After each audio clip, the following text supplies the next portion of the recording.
Hello students और BCom third year money and financial systems में आज हमारा टॉपिक है नॉन बैंकिंग फाइनेंशियल कंपनीज, यानी कि गैर बैंकिंग वित्तीय कंपनियां।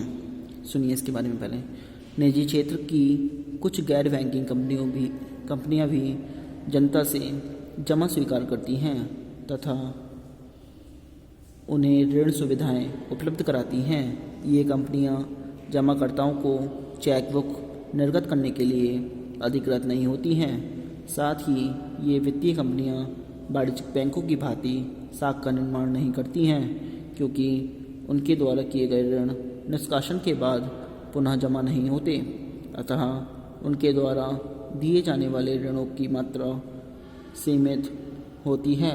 ये गैर बैंकिंग कंपनियां प्राइवेट लिमिटेड कंपनी अथवा पब्लिक लिमिटेड कंपनी के रूप में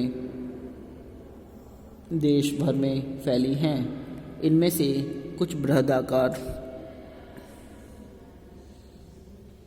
वाली हैं। ये कंपनियां भारतीय वित्तीय प्रणाली की एक महत्वपूर्ण अंग है। वर्ष 1997 में हुए भारतीय रिजर्व बैंक एक्ट में सुधार के पूर्व तक इन वित्तीय कंपनियों पर पर्याप्त नियंत्रण नहीं था। वर्तमान नियमों के अनुसार अब इन कंपनियों को भारतीय रिजर्व बैंक के पास पंजीकरण कराना अनिवार्य है तथा जनता की जमा स्वीकार करने के लिए इन कंपनियों के पास भारतीय रिजर्व बैंक द्वारा निर्धारित न्यूनतम पूंजी का होना अनिवार्य है। ये कंपनियां जमा पर वाणिज्यिक बैंकों की अपेक्षा अधिक ब्याज देती हैं, अतः बड़ी मात्रा में लोगों का धन जमा करने में सफल हो जाती हैं। इनके द्वारा दिए जाने वाले ऋणों पर ब्याज की दर भी अधिक होती है, क्योंकि ये अधिक जोखिमपूर्ण उधार देती है। अधिक जोखिमपूर्ण उधार देने के कारण कभी कभी ये कंपनियां घाटा उठाती हैं और जमाकर्ता इन कंपनियों में पुनः अपनी धनराशि जमा करने से कतराने लगते हैं।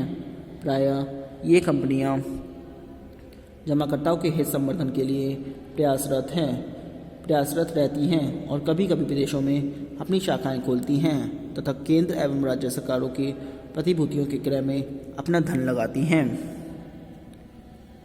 एनबीएफसी समग्र रूप से देश की कुल वित्तीय प्रणाली की 12.3% परिसंपत्तियों के लिए जिम्मेवार है। वित्तीय समावेशन को दिए जाने वाले वर्धित महत्व के साथ एनबीएफसी को महत्वपूर्ण वित्तीय मध्यस्थ माना जाने लगा है, विशेषकर लघु क्षेत्र तथा खुदरा क्षेत्र के लिए। भारतीय रिजर्व बैंक के साथ पंजीकृत एनबीएफसी की कुल संख्या, जिसमें जमा राशि लेने वाली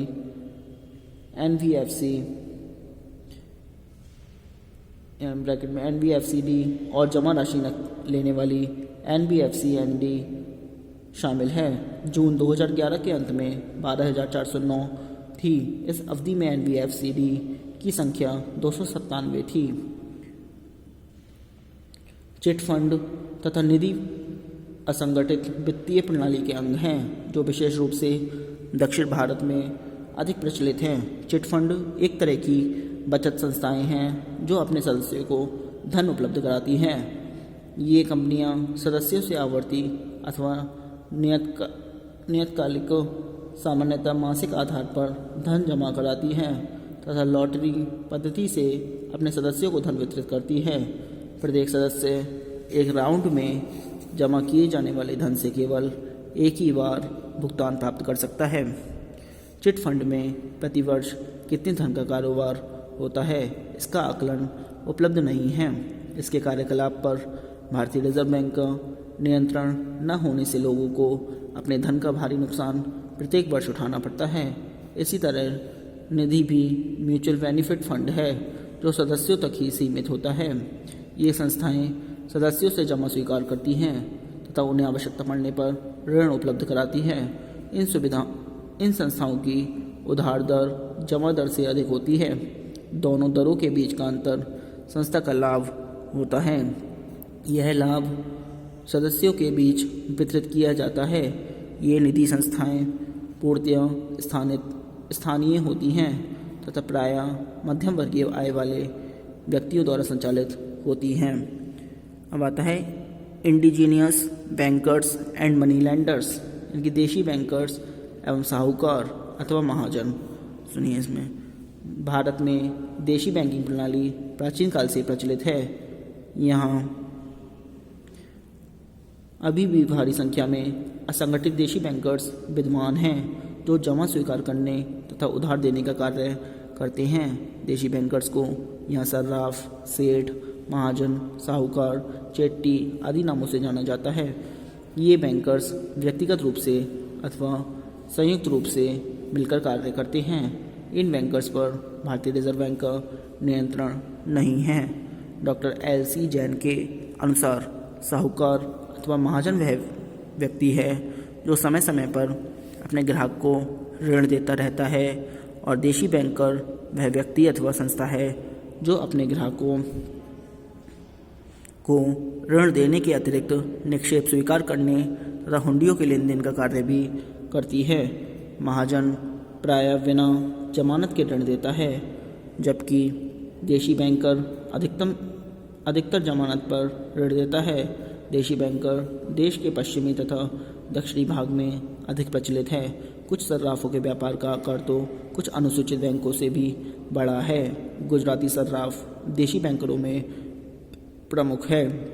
ये लघु उद्यमियों तथा व्यापारियों को बिना जमानत आसानी से ऋण उपलब्ध करा देते हैं, जबकि बैंक उन्हें बिना जमानत के ऋण उपलब्ध कराने से बचते हैं।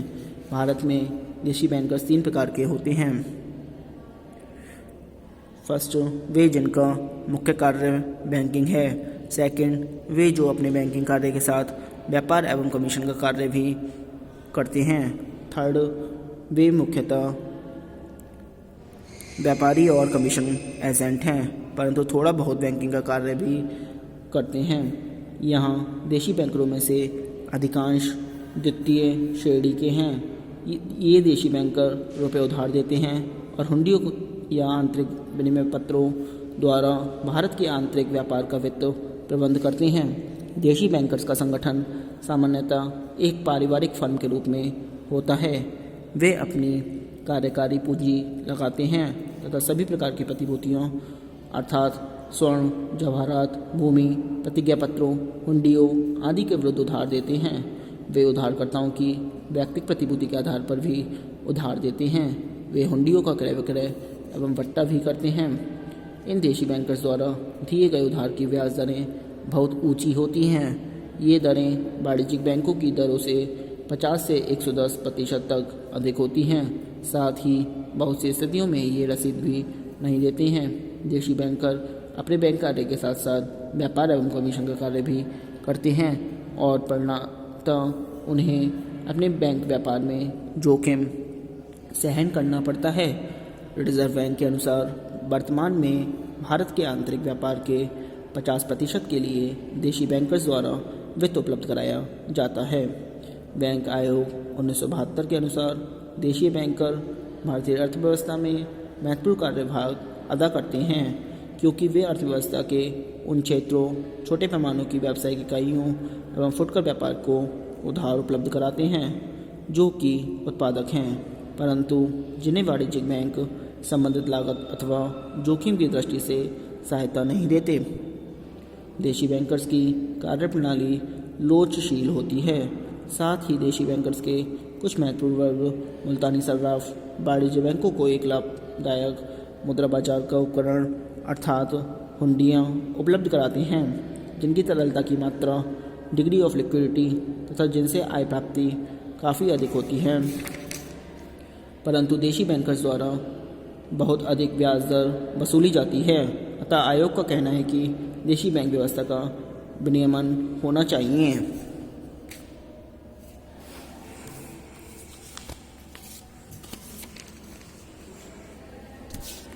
अब आते हैं कैपिटल मार्केट इंटरमीडिएरीज यानी कि पूंजी बाजार के मध्यस्थ।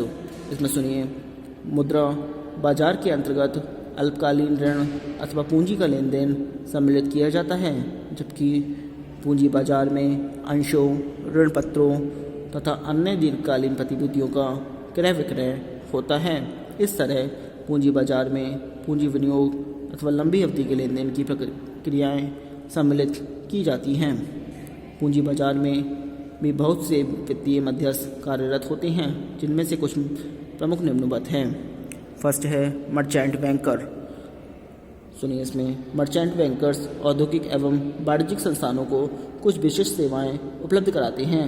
इसमें परियोजना संबंधी परामर्श, व्यवहार्यता रिपोर्ट तैयार करना, प्रस्तावों पर सरकार की सहमति प्राप्त करना, नए निगमों का प्रबंध करना, कार्यशील पूंजी की व्यवस्था करना आदि बातें उल्लेखनीय हैं। इस तरह मर्चेंट बैंकिंग के अंतर्गत बैंकों द्वारा वाणिज्यिक एवं औद्योगिक कंपनियों को अपने साधन जुटाने, ऋण प्राप्त करने के वित्तीय तथा प्रबंधकीय मामलों पर परामर्श प्राप्त करने, अनिवासी निवेशों की व्यवस्था करने आदि की सुविधाएं उपलब्ध कराई जाती हैं।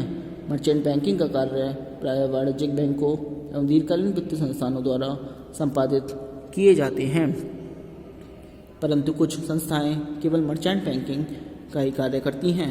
इन संस्थाओं को पूंजी बाजार, सेबी के नियम एवं कानून तथा कंपनी एक्ट आदि की विधिवत जानकारी होती है। Number second, underwriters. वह व्यक्ति अथवा संस्था जो जोखिम को धारण करते हुए पूंजी बाजार में जारी किए गए अंशों, ऋण पत्रों एवं प्रतिभूतियों का अभिगोपन अथवा हामीदारी करता है, अर्थात निर्गमित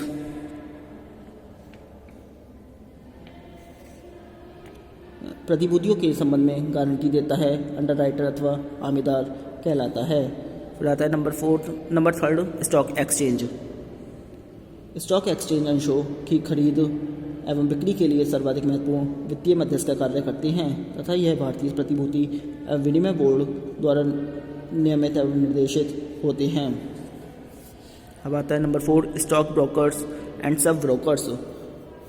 पूंजी बाजार में स्टॉक ब्रोकर्स तथा सब ब्रोकर्स भी वित्तीय मध्यस्थ का कार्य करते हैं। इन ब्रोकर्स को स्टॉक एक्सचेंज तथा सेबी के यहाँ पंजीकरण कराना आवश्यक होता है। कोई भी व्यक्ति प्रतिभूतियों के संबंध में प्रत्यक्ष एवं सीधे सौदा अथवा व्यापार नहीं कर सकता। आज के लिए इतना ही। Thank you very much.